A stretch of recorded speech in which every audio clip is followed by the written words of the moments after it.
शर्मा ब्राह्मण त्याला तो राक्षस तो माझ्यावर परिणाम झाला. आता एक विनंती तुम्हाला, तुम्ही मला या अनंत संकटातून या योनीतून बाजूला काढा.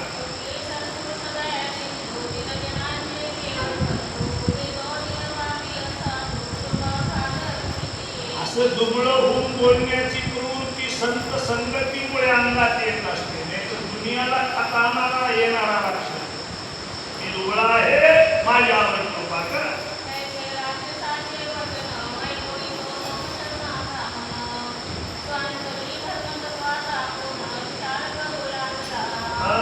तो सोम शर्मा नावाचा ब्राह्मण मनात विचार करतो, मी तर आहे तसाच आहे, पण राक्षस दुनिया खात खात खात आला आणि माझ्याजवळ इतका लवचिक झाला.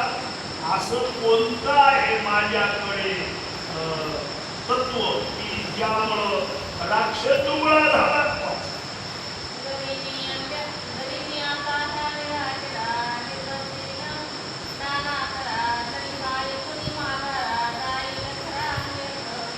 मी आता जर काही बोललो तर हा वापर जाईल.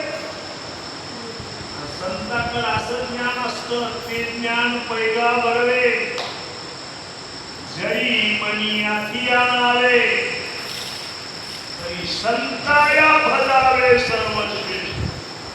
घरी गेल्यावर कसा धुई त्याला दुरुस्त करावं असं सोम शर्मा ब्राह्मण.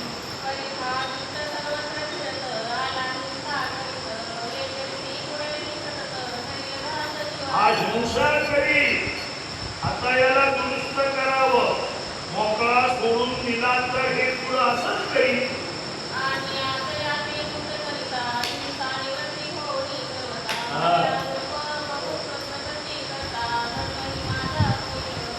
बरं झालं आम्हा लोकांनी ती धुराच खात्यावर घेतलेली आहे.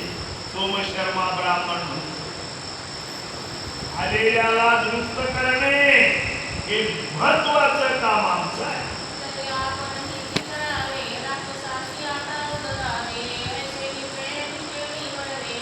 बामणानं ठरविलं आता राक्षसाचा उद्धार करावा.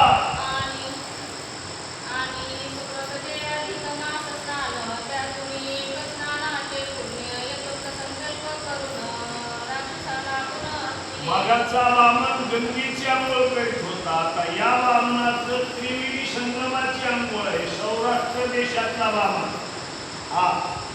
आणि विचार केला आपल्या महिनाभरच्या त्रिवेणी संगमाच्या आंघोळीला एका दिवसाच्या आंघोळीचा पूर्ण पुण्याचा भाग आपण राक्षसाला देऊ आणि राक्षसाचा उद्धार करू.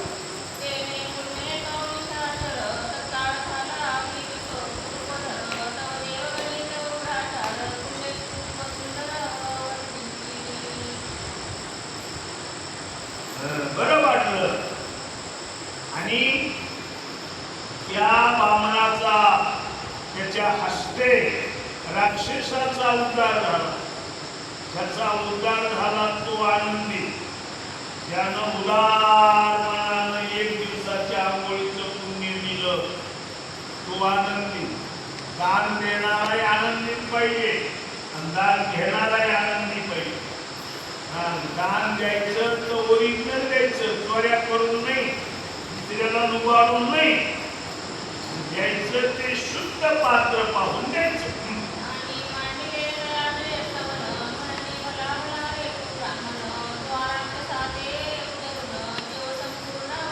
इथं वर सुद्धा लोक त्या शिवशर्मा ब्राह्मणाची वाहवा गावलं, आम्हाला वाचवलं, आम्हाला वाचवलं.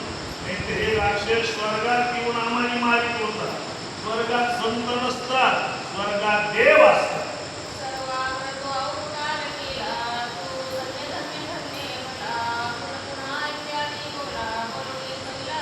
धन्य धन्य असे उद्गारी काय.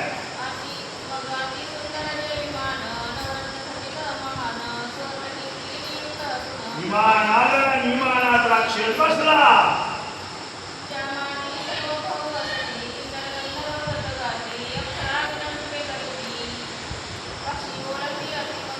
ज्या विमानामध्ये मध्ये अप्सरा आहे, गंधर्व आहे, गीत गाणारे लोक आहेत.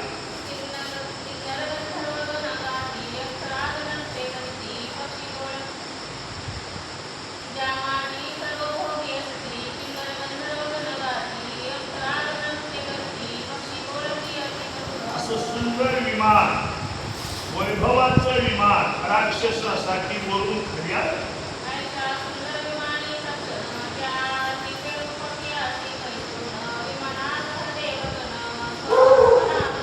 विमानात बसले.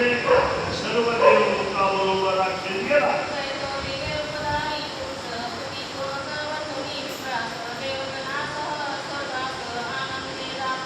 स्वर्गाला गेला तो राक्षस. अशी संतांच्या संगतीची महती आहे.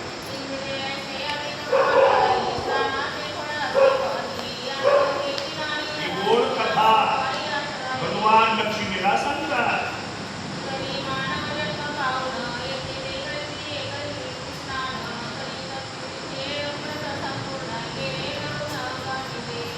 काय म्हणते लक्ष्मीला देव, एक तरी अंघोळ त्रिवेणीची व्हावी, महिनाभर नाही झाली तरी. तुम्हा एक तरी अंघोळ गंगेची व्हावी, महिनाभर नाही झाली तरी चालेल.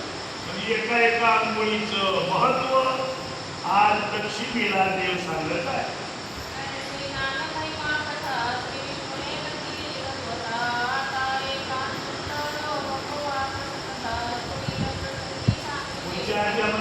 गोड कथा आहे ती उद्या ऐकू.